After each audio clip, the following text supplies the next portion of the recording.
Muito boa tarde. O meu nome é Gonçalo Cardoso e sejam bem-vindos ao programa da ABC Portugal Museus e Companhia. Já sabem que é um programa dedicado ao património em geral e especialmente aos museus, divulgando as suas coleções e atividades. É um programa que pretende desmistificar que um museu é um local onde apenas se expõem objetos. O museu é muito mais. Convidamos, por isso, os ouvintes a conhecer os segredos dos bastidores dos museus e, sobretudo, as pessoas que neles trabalham. Já sabe, num sábado de cada mês, a partir das 18 horas, e na segunda-feira seguinte, a reposição a partir das 13. É com enorme gosto que temos aqui em estúdio connosco José Gameiro, diretor científico do Museu de Portimão e que foi distinguido pela APOM, Associação Portuguesa de Museologia, como o Museólogo do ano 2022. Vai querer estar na nossa companhia. Até já.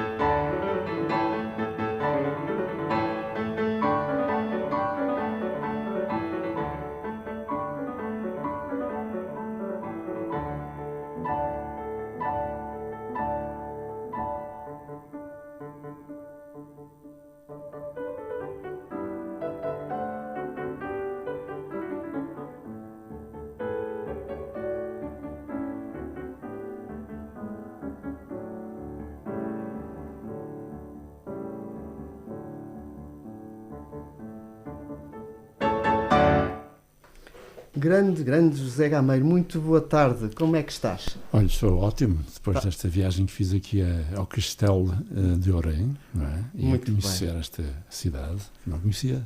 Muito bem. E é um encanto, não é? Está-se bem em Orém. Sim, está-se. E a viagem correu bem num corridinho.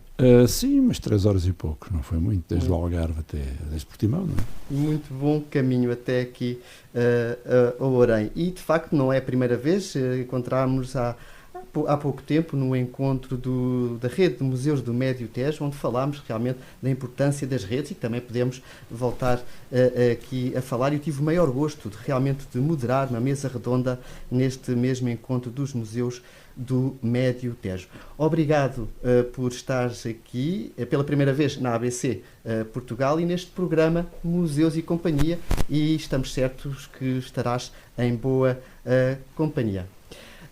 Zé Gameiro, fala-nos um pouco de ti. És nascido, nasceste e criado, foste criado onde? Olha, para já em Portimão, sou natural de Portimão. E, portanto, a minha vida fez-se, digamos, um pouco nesse contexto, nessa região pré-mediterrânica, não é? E depois toda uma visão mais ligada ao património, à cultura e aos museus nasce quando eu vou para as Belas Artes em Lisboa, não é? Para as artes plásticas, digamos assim. E como é que foi essa saída de Portimão até Lisboa, até à capital? Houve uma boa integração? Estranhaste? Como é que foi? Bem, eu praticamente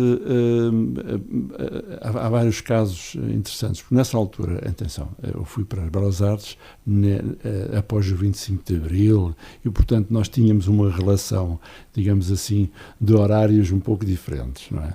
E, portanto, eu ia de comboio à noite, ficava em Lisboa uns dias, depois voltava. Portanto, havia essa capacidade de interagir dessa forma. E pronto, e foi essa. Mas gostei, obviamente, bastante. Como é que era essa Lisboa nesse período? Sim, era uma Lisboa, para mim era completamente nova, porque eu nunca vivi em Lisboa, como é óbvio, não é? Vivi sempre numa região que, de certo modo, a partir dos anos 70, 80, começa, nesse período também, uma outra indústria, que era a indústria do turismo, começa a emergir.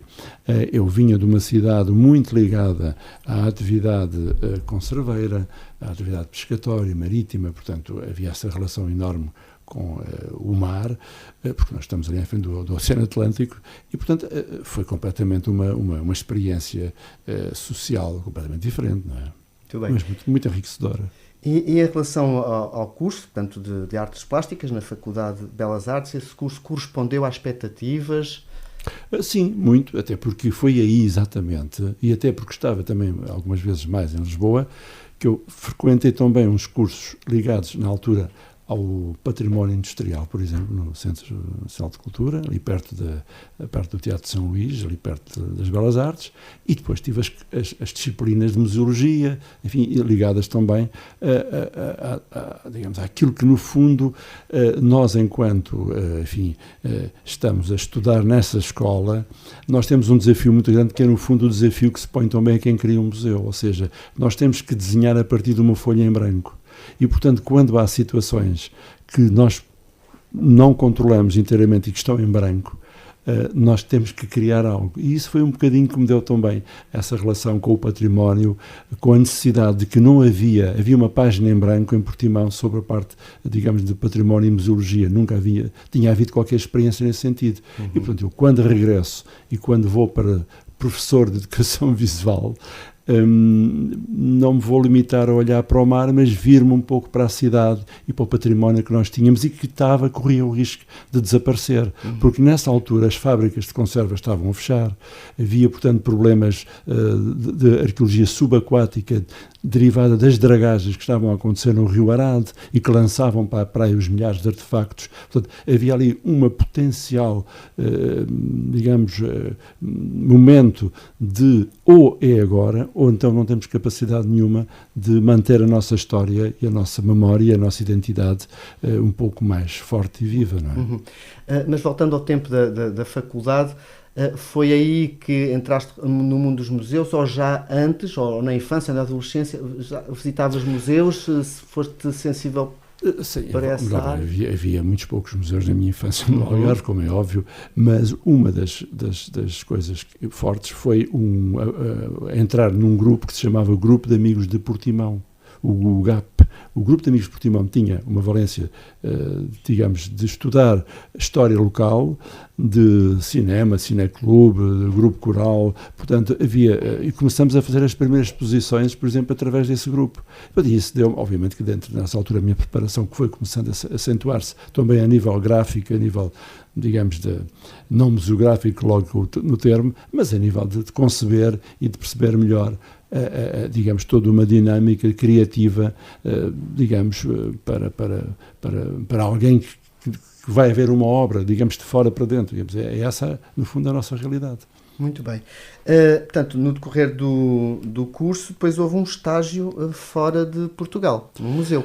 Bom, atenção, isso foi mais tarde, mas, por exemplo, eu tive uma experiência, e essa também me marcou e ainda não referi, porque na perspectiva de quando se começa a pensar na construção de um museu, quando eu vou falar com o Presidente da Câmara, dizendo que, olha, estou preocupado porque está a acontecer isto e isto assim, é o nosso património, a nossa história, a nossa sociedade está a perder as suas raízes, é preciso ter cuidado.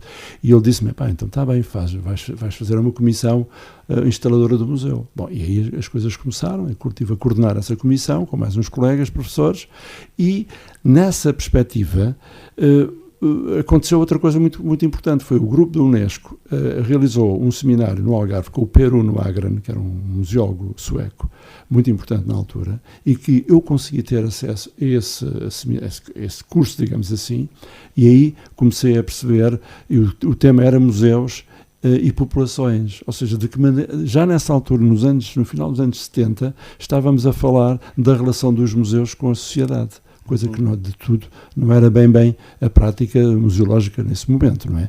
Portanto, isso deu-me digamos, uma tarimba, de certo modo, uma experiência forte, e tive a sorte, depois, uns anos mais, o Per-Uno convidar-me a mim e a mais 3 colegas, olha, a Clara Camacho, a Isabel Vítor e a Ana de Setúbal, para irmos fazer um estágio à Suécia durante 2 semanas, e fomos visitar todo o panorama da museologia sueca de norte a sul do país.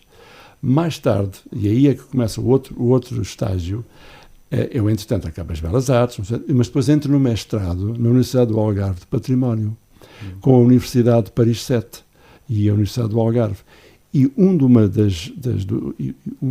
momentos, digamos, importantes desse mestrado, era escolher um estágio dentro do museu em França, para fazer o estágio. Eu fiz o estágio no Museu de Grenoble, o Museu Dauphinois de Grenoble, Museu de Etnologia. De facto, foi uma experiência incrível. Olha, então, é um museu, por exemplo, que não tinha exposições permanentes. E eu fiquei assim um pouco, então o museu não tem exposições permanentes? Pois não. Tem permanentemente exposições temporárias. E, de facto, tem uma reserva enorme. Desculpa, em que anos é que... Isto foi nos anos 90. Eu já tinha as minhas formações e já agora estava a completá-lo com o mestrado em Património Cultural. Pronto, e foi uma experiência incrível, esta da Suécia e esta da França. Portanto, no fundo, foi quase a minha formação base também. E, entretanto, Museu de Portimão. Entretanto, o Museu de Portimão continuava, porque o grande problema inicial, perante a perca dessa tal referência, digamos, patrimonial que estava a acontecer com a parte industrial das conservas e a parte arqueológica da subaquática, nós tivemos que fazer, portanto, um projeto de salvaguarda para já. Ainda não havia museu, porque nunca houve museu em Portimão, né, até então. E, portanto, nem sequer havia espaços para preservar esse património, para recolher.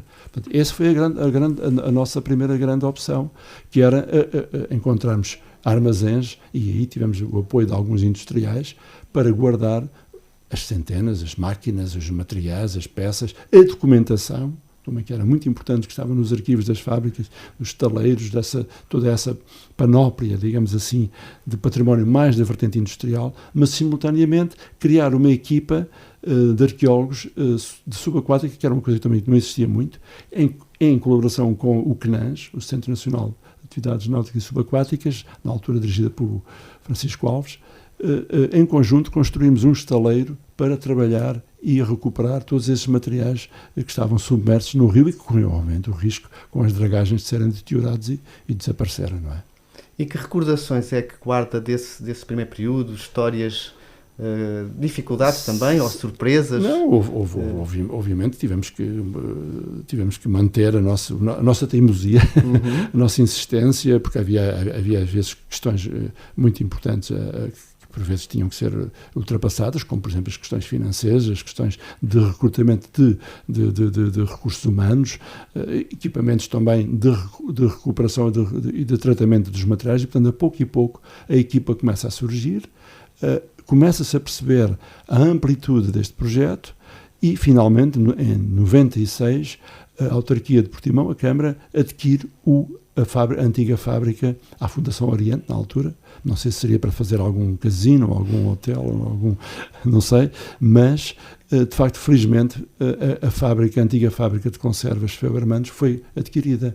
Portanto, isso representou, e na altura havia o Programa Operacional da Cultura, permitiu que este projeto, um total de 12 milhões de euros na altura, foi de facto conseguido. Portanto, tudo isto como deves imaginar, tem altos e baixos, mas felizmente conseguimos. É bom Porto. Conseguimos. E numa zona de turismo, este foi de facto um projeto muito importante para reconciliarmos com a nossa sociedade, com a nossa comunidade, porque não havia de facto, eram apenas direcionadas para o desenvolvimento apenas da hotelaria, da restauração, das discotecas, das boates. Portanto, havia aqui muito pouco interesse por esta singularidade da nossa história. Sim. Que agora é compensadora, porque são agora os hotéis, são agora muitos, muitos setores que fazem protocolos com o museu para levarem lá os seus visitantes, porque de facto é uma coisa importante. Fantástico, um excelente exemplo para muitos outros locais e muitos municípios para apostarem. E essa relação com a comunidade, como é que foi a reação de alguns trabalhadores da fábrica? Como é que foi essa história da recolha das informações?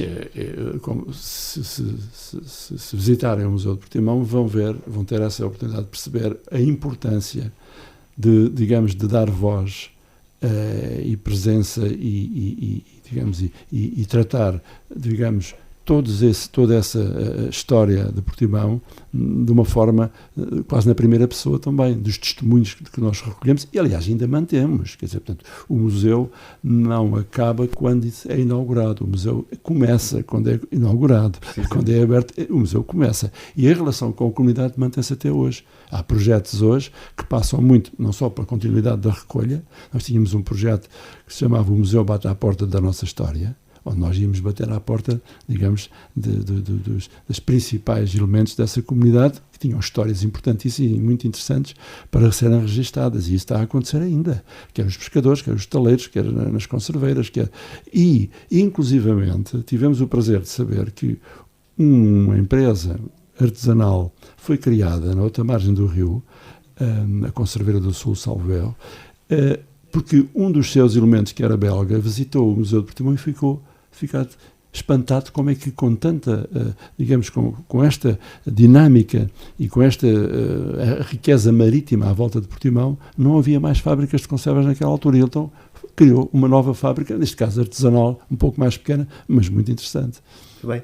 Portanto, o museu está instalado nessa antiga fábrica, das conservas, claro. Das conservas, e foi remodelada, houve novos elementos arquitetónicos que foram... Vamos ver, nós também aí, toda essa minha percurso, digamos, europeu, serviu para alguma coisa, e de facto a primeira questão era manter as pré-existências, manter as volumetrias, manter tudo aquilo que era identificador, identidade da própria empresa. Claro que depois teríamos que alterar. Claro que as fábricas têm uma vantagem, é que como não têm muitas salas, têm grandes armazéns interiores, é muito fácil, digamos, articular museograficamente, é mais fácil do que, por exemplo, num palácio ou num convento. As fábricas têm essa vantagem, mas nós mesmo assim mantivemos todas as pré-existências, as chaminés, as cisternas, portanto, as asnas, todas as componentes, mantivemos a estrutura, portanto, quem olha por fora a fábrica, a volumetria é a mesma, claro que por dentro tivemos que adaptar com muitos cuidados para que mantivéssemos esta relação entre a antiga fábrica e a atual função de museu, que é um bocadinho diferente, obviamente. Portanto, mas isso foi conseguido, felizmente.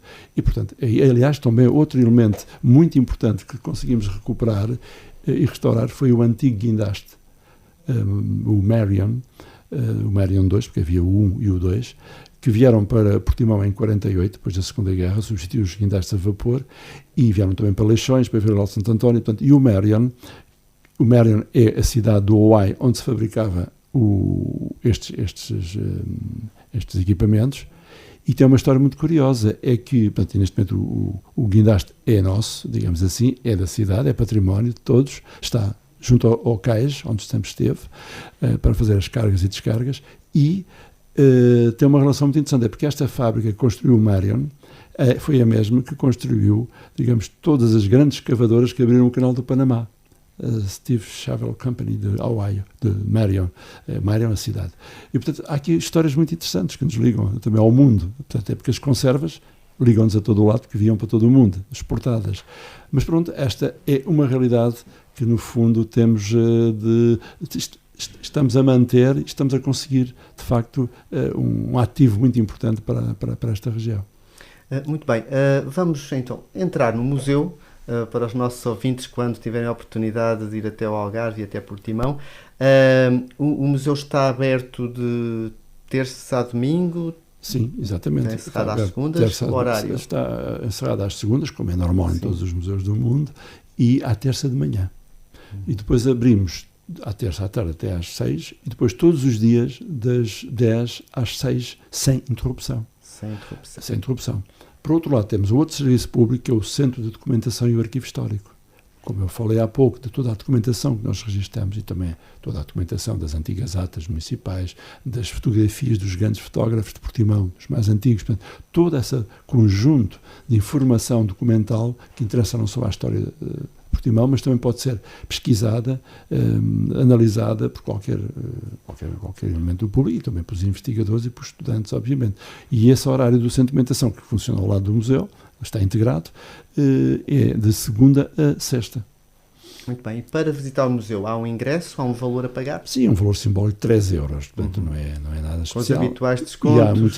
Temos muitos descontos para jovens, para elementos digamos, do ICOM, da APOM, para os guias, portanto para os estudantes, enfim, para alguns professores também. Portanto, digamos, a nossa missão não é impedir ninguém por isso, de visitar o museu. Aliás, todas as exposições permanentes, porque nós temos dentro daquela filosofia de continuidade, de manutenção das atividades, nós temos, para além da sala principal, onde está a exposição Portimão, Território e Identidade, que é o nome da exposição, que tem vários núcleos, nós temos depois 2 outras salas só para exposições temporárias, que estão permanentemente em exposições. Portanto, é isso. Então, vamos entrar no museu, portanto, lá está, não é só um museu, portanto, que trata essa parte da indústria conserveira. Existem vários núcleos. Vamos só fazer uma visita guiada pelos principais núcleos. O que é que o visitante pode encontrar? Olha, dentro dessa exposição que se chama Portimão, como eu disse, território e identidade, nós consideramos-nos um museu de território, identidade e sociedade, dentro dessa fábrica, e dentro dessa fábrica contamos uma história dividida em 3 grandes áreas. Uma delas é origem e destino de uma comunidade. A segunda é,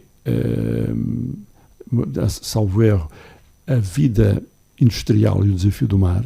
E a última é do fundo das águas, que é exatamente na cisterna, porque há aí também outro tipo de exposição. Uma cisterna que está que era onde se recolhiam as águas da chuva para as cisternas, água doce. Portanto, há estas 3 áreas onde, no fundo, contamos, no fundo, esta tal história local sobre a história não só industrial, mas das origens, desde a pré-história até aos nossos dias, não é? Muito bem, vamos continuar a nossa conversa. Há muito mais para dizer, muitas atividades, muito trabalho de bastidores, e vamos voltar à conversa já a seguir, após o próximo momento comercial. Até já.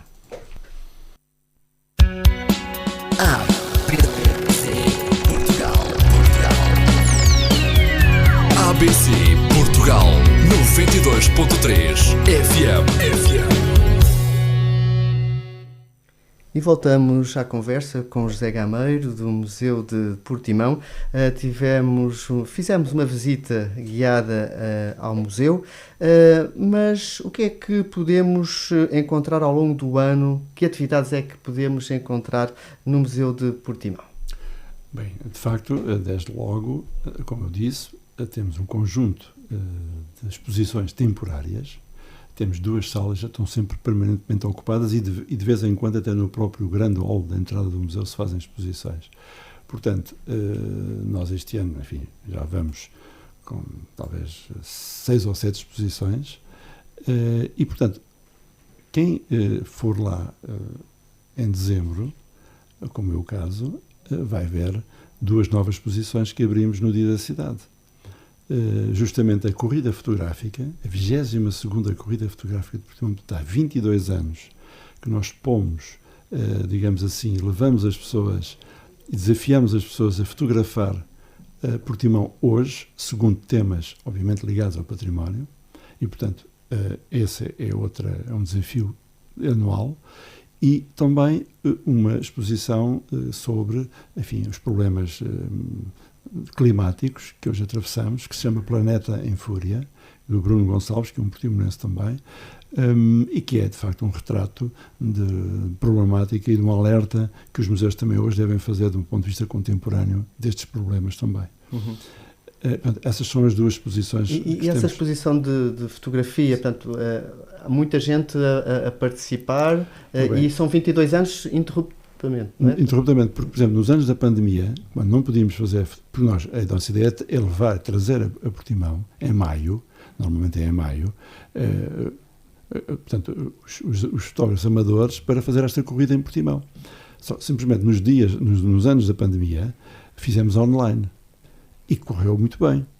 E, portanto, fizemos online, portanto, qualquer pessoa podia, em qualquer parte do mundo, mandar fotografias para a corrida fotográfica de Portimão, que neste caso não era em Portimão, mas era feita em Portimão para esta relação digital, digamos assim, online.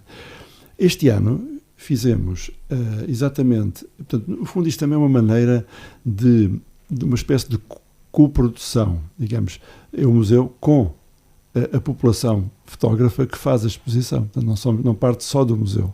É uma iniciativa, mas que no fundo é esta visão de que o museu também tem que estar virado para os contributos da sua própria sociedade, da sua própria comunidade. Portanto, são participantes de fora para dentro. E nessa perspectiva, esta exposição é muito interessante, porque permite, com os temas que nós neste caso, por exemplo, no caso e este ano, como eu estava a dizer, fizemos as 2 modalidades. Como já podíamos fazer a presencial, mantivemos a presencial em maio, mas mantivemos também a online e neste momento tivemos 107, perto de 150 fotógrafos a concorrer. Fantástico. Portanto, o que é enorme. Portanto, temos aqui um trabalho para o júri de facto grande. E de facto foram, portanto, haviam 3 prémios, o prémio jovem, o prémio especial do júri, enfim, e é uma exposição que felizmente podemos todos agora ver o resultado. Além das exposições temporárias, têm serviço educativo, atividades? Ora bem, ao longo do ano nós temos várias formas de preencher o museu. Também temos um auditório que está ao serviço também da cidade de Portimão e não só. E, portanto, esse auditório é palco de concertos, de conferências, de seminários, portanto, temos um grupo de amigos do museu que faz também muitas tertúlias, muitos projetos, e, portanto, essa é uma área também da ocupação do museu, não diretamente só com exposições. Depois, portanto, é uma área social que o museu tem. E, portanto, é mais uma forma de pôr em movimento, nesse espaço museológico, outro tipo de atividades. Temos também os serviços educativos, que é desde sempre, desde que iniciamos. Os serviços educativos têm uma particularidade, é que têm uma sala específica para serem realizados e, portanto, a ideia é, portanto, não é mais aquele tipo de serviço educativo em que um professor ou alguém do serviço educativo vai com os alunos e vão atrás e portanto é uma coisa pouco trabalhada, mas não, eles vão trabalhar áreas do museu, eles próprios vão produzir ao seu nível etário, ao seu nível de desenvolvimento, projetos ligados com as histórias que estão a ser contadas. Portanto, é por isso que nós temos uma sala específica, eles trabalharem, portanto, em aspectos, vão criar latas de conserva, vão criar pequenos filmes, vão criar, portanto, ideias sobre vão montar ou fazer os seus próprios mosaicos com as tecelas em papel, enfim, há uma série de exemplos, não é? E, portanto, esse é um serviço que está permanentemente, digamos, ocupado durante o ano todo, pelas escolas, portanto, toda a atividade. Depois temos também, obviamente, outros serviços que têm a ver com esta tal relação com a comunidade na recolha, no registro, na pesquisa e a continuidade de novos acervos e de novos tipos de património material e imaterial que nós temos, não é? Fotografia, profissões, saberes, antigos saberes, novos saberes, portanto, esse tipo de situação. E, portanto, temos uma oficina de conservação e restauro, também, como é óbvio, tínhamos que ter, muito ligada também às questões industriais de tratamento de materiais ligados à indústria industrial, ao património industrial e também ao património subaquático. Portanto, é esta, no fundo, a nossa visão de preenchimento da nossa atividade ao longo do ano. Implica um grande número de quadro de pessoal. Sim, a equipa tem cerca de 23 funcionários, colaboradores, é uma equipa forte, felizmente. Falou há pouco da Liga de Amigos. São importantes as ligas dos amigos nos museus em Portugal? O grupo de amigos. O grupo de amigos, sim. Eu acho que é uma forma dos museus também se relacionarem e de criarem, digamos, elementos de alguma sustentabilidade também social e humana para com os seus projetos. Portanto, é muito gratificante que os grupos de amigos interagem, fazem parcerias, fazem exposições conjuntas até no exterior, é uma realidade, digamos, fazem visitas a outros museus e vão como se fossem quase que embaixadores de um museu ao outro, e portanto fazem tertúlias, fazem uma série apoiam algumas atividades com pessoas da sua própria associação, portanto, e ajudam nessa parceria o trabalho do museu, e é uma relação com a sociedade muito importante. O Museu de Portimão está integrado, creio, na primeira leva dos museus da Rede Portuguesa de Museus. Sim, exatamente. Está credenciado. É curioso, porque nós abrimos oficialmente em 2008, mas entramos em 2001 na Rede Portuguesa de Museus. Porquê? Porque desenvolvimos já nessa altura todas as atividades que o museu, todas as funções museológicas, excepto uma sede, um núcleo sede. Portanto, nós fazíamos exposições na própria cidade, ou seja, nós íamos socializando até mesmo durante a construção do museu, a renovação da fábrica, nós abríamos, digamos, à sociedade a possibilidade de visitar o que é que seria o futuro museu, ou seja, estávamos em permanente ligação. Nós fazíamos nas feiras pavilhões do próprio museu, onde íamos já mostrar, digamos, o que é que nós iríamos, o que é que iria sair daquilo em conjunto com todos esses apoios, digamos, da nossa própria comunidade. Portanto, no fundo, fomos construindo e sedimentando esta ligação natural e que, portanto, não é algo um pouco em segredo, digamos assim, isolado, que depois um dia há de abrir. Não. Há um acompanhamento a cada momento do que é que está a ser feito, e isso deu-nos uma forte relação, como eu disse, com essa mesma sociedade e os cidadãos. Portanto, era um ato de cidadania importante.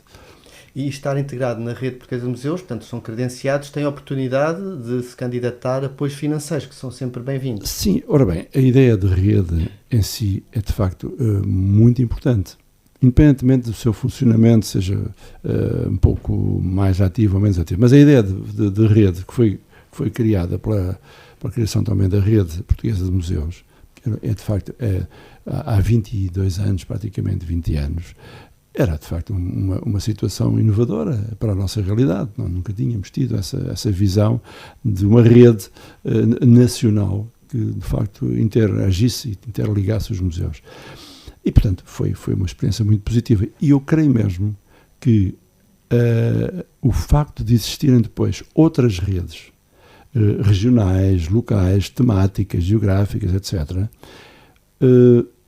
acho que tem a ver um pouco com essa experiência positiva que foi o início dessa RPM. Mas também, se calhar, alguma menor, digamos assim, atuação nos últimos anos da RPM, se calhar essas redes também se constituíram porque os museus, que já estavam uns na rede, outros não, mas que acharam que era uma experiência a manter e, portanto, também se mantiveram organizados nas suas redes mais de proximidade local, mais de proximidade regional, mas mantendo esse espírito da interação, da partilha de conhecimentos, da relação entre os seus profissionais, de partilha de recursos, parcerias, disposições, divulgação, enfim, esse tipo de estruturas foram, de facto, e são hoje uma realidade que não existia há 20 anos. Portanto, uma ótima deixa para falarmos da rede de museus do Algarve. Exatamente, que nasce em 2007, portanto já há uns anos, e nasce também porque, bem, eu fiz parte do grupo de trabalho da RPM em 2000 com a Clara Camacho, e de facto também estive na base e também me apercebi, quando estive nesses estágios europeus, das redes também. E era importante, quer na Catalunha, quer em Grenoble. E, de facto, era uma forma de rentabilizar, de algum modo, por vezes, algumas falhas que poderiam existir e que podiam haver ali uma oportunidade de tentar equilibrar com alguma formação, algum apoio, alguma interação conjunta. Portanto, e isso, a cooperação, foi de facto a palavra-chave de qualquer, e aliás é o ADN de qualquer rede, a cooperação. Sem cooperação, depois não basta existirem os nós da rede, não serve para nada, e portanto esses têm que estar ativos, e portanto a rede é uma forma muito importante do relacionamento entre os museus, digamos, de se interajudarem em alguns aspectos e de facto fortalecerem a sua própria dinâmica individual de uma forma mais coletiva. E de uma forma mais formal, efetivamente, ou digamos, como é que podemos... há redes que podem surgir hierarquicamente de cima. Há outras redes que podem surgir por vontade dos próprios profissionais. Bem, eu acho que uma rede, digna desse nome, digamos assim, tem que ser uma rede horizontal, não hierarquizada, e, portanto, partilhada democraticamente por todos, sejam pequenos, sejam grandes. Não tem a ver com a dimensão, tem a ver com o facto de existirem e de quererem formar essa rede. E, portanto, não estamos aqui a avaliar a qualidade de cada um dos nós, mas sim a qualidade da cooperação entre esses nós, neste caso, os museus. E, portanto, no caso da rede de museus do Algarve, de facto, somos uma rede informal, mas que, atenção, Claro que nós não temos a pretensão de credenciar os museus como a rede portuguesa de museus. E, portanto, admitimos na nossa, como eu expliquei em Orem, temos que admitir a entrada na rede não para credenciar ninguém, mas sim para, a partir de uma carta de princípios que é aceite, determinados princípios que são aceitos, então sim, então aí podem entrar desde que aceitem essa carta de princípios. E depois há um termo de adesão em que a tutela, seja Câmara, seja Fundação, seja o que for, nomeia um profissional, um técnico, para entrar a representá-lo. E, portanto, como vê, é uma forma, pelo menos a nossa, de organizar com os profissionais a sua própria rede. E depois fazemos reuniões trimestrais, fazemos reuniões, algumas agora online e outras mais presenciais, mas deslocamos aos museus uns dos outros para fazer essas reuniões. Portanto, hoje é nesta cidade, daqui a 3 meses será na outra, é muito fácil. Depois nós, na nossa região, também não é assim muito grande, e conseguimos. E temos cerca de 20, 21 elementos. Muito bem, porque por vezes, às vezes não é difícil criar uma rede, depois é difícil manter, não é? Exatamente, e tem que ser alimentada, não é? Esse é o problema que existiu e está a tentar ser ultrapassado na própria rede portuguesa de museus, para a sua dimensão. Portanto, tem que haver umas estruturas regionais, digamos assim, de proximidade dessa rede, dessa grande rede nacional, para com a sua própria geografia museológica mais próxima. E prémios? Vamos falar de prémios, que é bom, não é? Pois, o Museu de Portimão e muitos prémios, não é? Bem, sim, temos...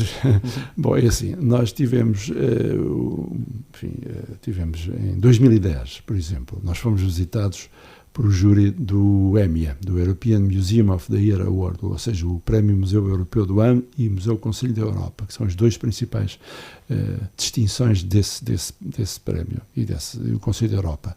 E foi-nos atribuído o Prémio Museu Conselho da Europa 2010. Ora, isso deu-nos, obviamente, alguma responsabilidade. Claro que nós nunca trabalhamos para ganhar prémios. Não estou a ver que um museólogo, que alguém ligado aos museus, esteja a trabalhar pensando que vai ou não vai ganhar prémios. Não é isso que nos move, não é? Mas quando vem, obviamente é agradável e não podemos também dizer que, enfim... E, portanto, e o prémio que veio para Portimão, o Prémio do Conselho da Europa, foi em 2010. Em 2011, tive o prazer de ir a Dortmund, receber mais um prémio, que era o prémio que começava pela primeira vez na Alemanha, que era World of World, o Mundo do Trabalho, o Prémio Mundo do Trabalho. Então, o Prémio Mundo do Trabalho, e aí sim tinha alguma relação com a nossa história industrial, como está no museu mostrada, e também foi outra surpresa. Portanto, fomos a Dortmund receber um prémio para o qual também nunca pensávamos, até não sabíamos que existia. E, portanto, foi. Claro que depois haverá outros prémios, da própria APOM, do Turismo de Portugal, enfim, tivemos aí... E, inclusive, tivemos um prémio muito interessante, até ligado ao serviço educativo, em Florianópolis, no Brasil, de um prémio sobre um documentário, um filme que foi feito por serviços educativos do museu com os nossos jovens, e que ganhou esse prémio em Florianópolis aqui há uns anos. Portanto, foi bom. Muito bom. E, portanto, vão receber um grande acontecimento em 2024, não é? Lá em Portimão. Bem, essa é outra história interessante. Bom, isto tem a ver um pouco com essa história do prémio que recebemos em 2010.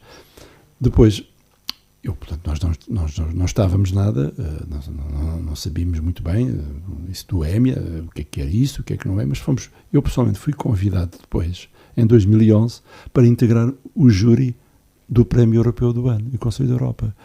E, portanto, obviamente que até 2018 tive essa função e, portanto, visitei dezenas de museus na Europa durante estes anos todos. Para avaliá-los, porque é preciso avaliar, é preciso alguém ir ver os museus, e não é apenas pelas candidaturas escritas ou que recebemos online. Tem que ser ao terreno, não é? E, portanto, essa relação, obviamente, deu frutos, e inclusivamente fui 3 anos presidente do júri, inclusivamente. Agora, em 2018, houve um momento em que o EMEA tinha que arranjar uma solução mais definitiva para o seu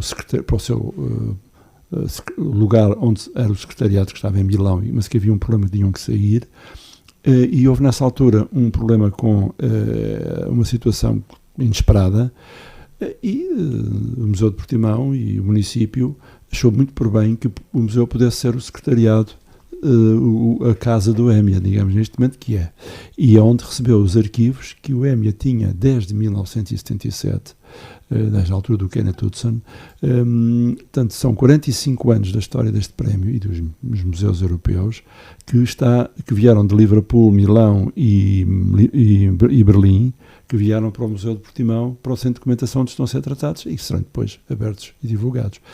E, portanto, é esta relação. Agora, depois, obviamente, que também... E, portanto, neste momento nós éramos já a casa do EMEA. Todos os anos o júri reúne em Portimão. E estava agora reunido há pouco tempo, no mês atrás, em novembro, reuniram para decidir quem são os prémios, os museus que vão ser distinguidos no próximo EMEA, que vai ser em Barcelona em 2023, provavelmente em maio. E bom, e nós, porque é que nós também não poderemos candidatar-nos que Portimão, sendo a casa do EMEA, tem desta relação já tão interessante e antiga com esta associação, European Museum Forum, que é a associação que gera, e então candidatamos. E pronto, e foi aceito. Em 2024 será? Aliás, era para ser em 2021, mas depois a pandemia, claro que depois não se fica automaticamente para o ano seguinte, portanto tínhamos que reorganizar e articular novamente e formalizar as coisas. Portanto, foi isso que aconteceu agora no passado mês de novembro, no dia 17, foi essa a assinatura que foi feita em Portimão. Que bom, que bom. Estamos quase a terminar. Gostava de saber, antes de terminarmos, o que é que sentiste quando recebeste o prémio Museólogo do ano 2022, atribuído pela APOM, Associação Portuguesa de Museologia? Como eu te digo, eu não estava, nós nunca estamos preparados para essas coisas, quer dizer, acontecem. Bom, é evidente que considero que é um momento interessante, um momento positivo, e provavelmente terei contribuído para alguma coisa para isso. Pronto, e foi essa a minha visão. Obviamente conheço muito bem os membros da APOM, desde sempre.